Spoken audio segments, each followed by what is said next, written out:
Hey, David Taub here, co-creator of NextLevelGuitar.com. Hope all is well, and I hope your guitar journeys are going famously. And today, I got a great little progression for you where you're going to learn some new and interesting chord voicings, playing something different. You know, sometimes we all get trapped in that paradigm of playing the same things all the time, same chords, same strum patterns. This is going to totally take you out of that. You're going to learn some new chords. I'm going to teach you some strum patterns. I'm going to show you some new and interesting and different chords, and we're going to put it in a musical example, right? We're going to make it musical, so you're just not learning chords for chord's sakes. And I'm going to throw a little curveball in. It's going to be a little bit tips on songwriting and how we could do the unexpected with some chords, and to try to get your creative pathways flowing. Maybe this will open you up to thinking about writing some songs or trying some different things in your songwriting. The first chord is going to be an E minor chord, but we're going to play it a little differently. We're going to not bar these like you would bar your standard E minor chord. But remember, we're playing the acoustic. You could do this lesson on electric, but I want those open strings ringing. So play your E minor, but don't bar with the first finger. Kind of hook that first finger over. So you're playing the root note E on the 7th fret of the A string. The rest of the voicing's the same, but open E string. So important to keep building your chord vocabulary. Keep learning chords, but put them in musical examples. Just don't learn a page of chords because you'll forget it. You have to make it musical. So E minor with an open high E, first chord. Next chord, C major 7th, but again we're going to play a C major 7th a little differently. We're not barring like a standard stock bar C major chord. First finger again is going to be hooking on that A string. A lot of these are A string root chords. 3rd fret on the A string, and then open B. There's our 7th, and open high E. Next chord is an A minor add 2. Again, we're getting some interesting. I don't want to play just our stock A minor chord. I want to add that B. It's our second, making it A minor add 2. Stretch with the pinky to that 5th fret on the G string. Open E, open B. Open A string. Don't play the low E string. So I want to hear that from the root A. The next chord's kind of interesting. We're going to play a D minor chord, and that's our curveball chord, and I'll explain why in a minute. But again, we're going to hook over. Same kind of thing you were doing on the E minor chord, but do it at the 5th fret. So you're not playing a traditional D minor bar chord. Again, hear that open high E, that's the second E. So it's a D minor add 2. We're adding that second, or add 9. Then slide that down to the 2nd fret and take your pinky off. You get a really cool sounding chord, right? The chord that a lot of people would kind of refer to would be like this B minor bar chord, but again, I want to do some interesting things with it. So you're going to play with an open high E string to get the E in there, and then also open G string. So listen. See, here's a stock B minor chord. Now listen when I start opening up the strings. It's that real, not just a suspended quality, but obviously dark because it's minor. Fits right along in with this progression because we're in the key of E minor, really dark. And I don't want the chords to sound too happy in this. Not that I'm a depressing guy or anything like that, but it's just the vibe of this kind of progression we're playing. So we're adding that flat 6 and the 4th. In B, your E is the 4th. You get that open E there. Then take like a G major bar chord, but we're not going to play bars again, and just hook the finger on the low E string. So we're going to get open E, open B string. Again, see, there's our G major bar chord, but I want those open strings ringing. So we're adding that B and that E. Open. G add 6 because we're adding that open high E. B is already in the chord. G add 6.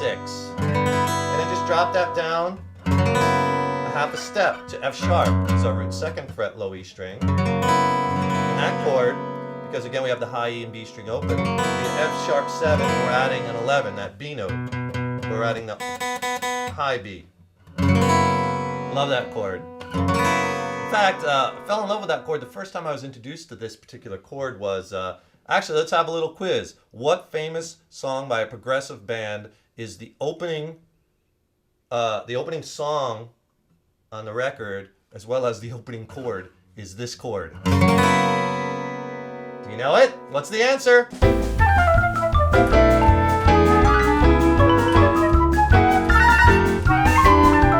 That's in a Rush song called Hemispheres, from the Hemispheres record, one of my favorite records of all time. If you don't have it, get it. It's a progressive feast. That band uses, the guitar player Alex Lifeson uses some incredible chords. He always comes up with cool chords, cool arpeggios. It works so well for the band because it's just a three-piece band, so the chords he chooses really fills up the sound, and they does a lot of interesting and different things, as well as they have long epic songs, at least their older stuff, which I love the long epic songs, right? But that's where that chord's from. We have a cool progression with lots of new chords in it. And here's the curveball, like I was telling you before. We're in the key of E minor. All right, so all these chords except for one are in that key, and I'll explain what that means in a second. If you harmonize the E natural minor scale, you get an E minor chord, obviously, and then you get a F sharp diminished chord, be your 2 chord, right? And then you get G major. You can, open chords, bar chords, whatever. G major. A minor would be your next chord in the key. B minor, C, and D, right? Those are all the chords in the key of E minor. And a lot of times when you have a song in the key of E minor, it will feature those chords or variation or types of those chords. Like we're using a lot of variation of those chords in this lesson. That's why these chords all sound good together, because they're all made of notes in an E minor scale, right? Except one. Now remember I said D major is in the key of E minor, but we're playing a D minor chord, not in the key. So it's okay. A lot of people think, well, you can't grab chords that are outside a given key. They won't sound good, and I disagree with that. I tend to, in my music, kind of grab outside chords a lot and throw them into a key. There's no rules, that says you can't do it. You just have to find the right one that sounds good. And in this particular instance, coming off of that A minor chord, if we were to go to D major, it's just the wrong vibe to my ear, right? It's too happy sounding. So I want to go from that to me that gels much better with the whole vibe of the song, the totality of the song. So I took a chord that's not in the key of E minor, which is a D minor chord, and I'm sticking it in there as opposed to using a D major chord. So I urge you to please experiment when you're writing and, throw different chords in there that aren't necessarily in the key, because it throws that curveball in to the listener, and you're playing something outside the norm, and it can really open up the creative pathways, right? So in the key of E minor, we're using most of the chords in that key when using one chord that's outside the key. That's our curveball. In the beginning of the video, I was arpeggiating the chords, but you could strum them too. In the beginning, I was just doing arpeggiation like this. And so I'm going A string, D string, G string, B string, 1, 2, 3, 4, and then up, starting on the high string. High string, D string, G string, D string. 1, 2, 3, 4, 1, 2, 3, 4. Easy pattern. I want it to be simple, and then there's a C major 7, right, to that A minor, add 2. Same pattern. Same pattern, here's a B minor type chord. Now when you get to that G, I just go low E string, A, D, and G string, and then high E string, up with those 4. So low 4 strings, high 4 strings. Same thing on the F sharp. At first go really slow to make the change, because you might not be familiar with changing these.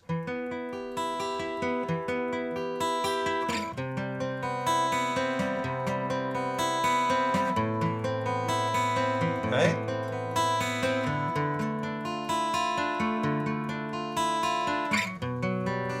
Use that first finger as a guide finger on those A string roots.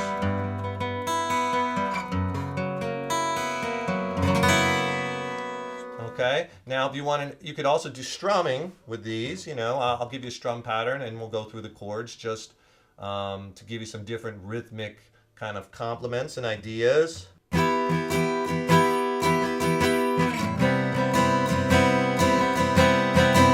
Alright, let's try a pattern like that. So what I'm doing is, at first, if you play no chord, just hold the strings. Down, down, up, down, up, down, up, down, down, up. break it up. A lot of times it's easy to digest strum patterns if you break them up into several parts. So the first part, down, down, up, down. So just get that. Down, down, up, down. Down, down, up, down. Second part, up, down, straight eighth notes, 1 and 2 and up, down, up, down. Put those two together, down, down, up, down, up, down, up, down. Again, down, down, up, down, up, down, up, down. Down, down, up, down, up, down, up, down. That's a good pattern on its own. Play the D minor chord. Down, up, down, up, down. Down, up, up, down. Down, up, down. Down, down, up, down. Up, down, up, down. Nice and loose when you're strumming. Don't tighten that wrist. On the last part of the strum, if you want to make it a little bit more interesting, you could do a down, up, down, up. So you get down, down, up, down, down, up, down, down, up, down, down, up, down, rest, up, down, rest, down, up, down, down, up, down, down, up, down, down, up, down, down, up, down, down, up, down, up. Nice strum pattern. I'll just do it on a few of the chords so you can get an idea what it would sound like. And here's a little tip for you. When you're doing these, strumming these, even when you're arpeggiating too, the chords with the root note on the A string, like that E minor and the C major 7th and the D minor and the B minor, let that first finger spill over that A string and just touch the low E string to mute it, right? Because this way, when you're strumming, you don't have to worry. You don't want to be hitting that low E string. You can hit it on the E minor chord, but not on the other chord C, because even on the C major 7th, even though E is in that chord,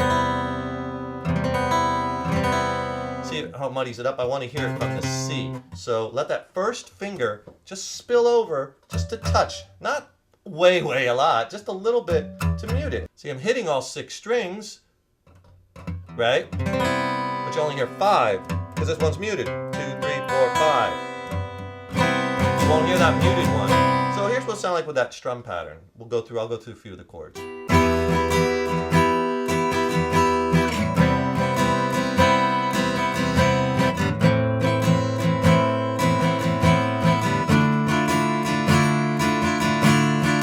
So on and so forth. And you could do, I mean, it's endless what you do. You do strum and arpeggiate.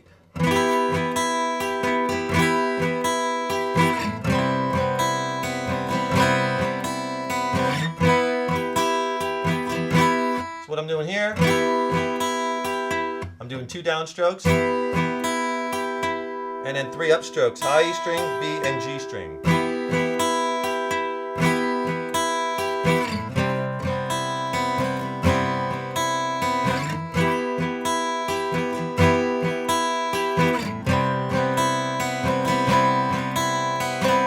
Enjoyed that lesson. Remember, keep learning lots of new chords, but put them into progressions, add them into your songs, try to write some stuff with them so you're making it musical and you're not just learning chords for chord's sakes, because then you'll forget them, right?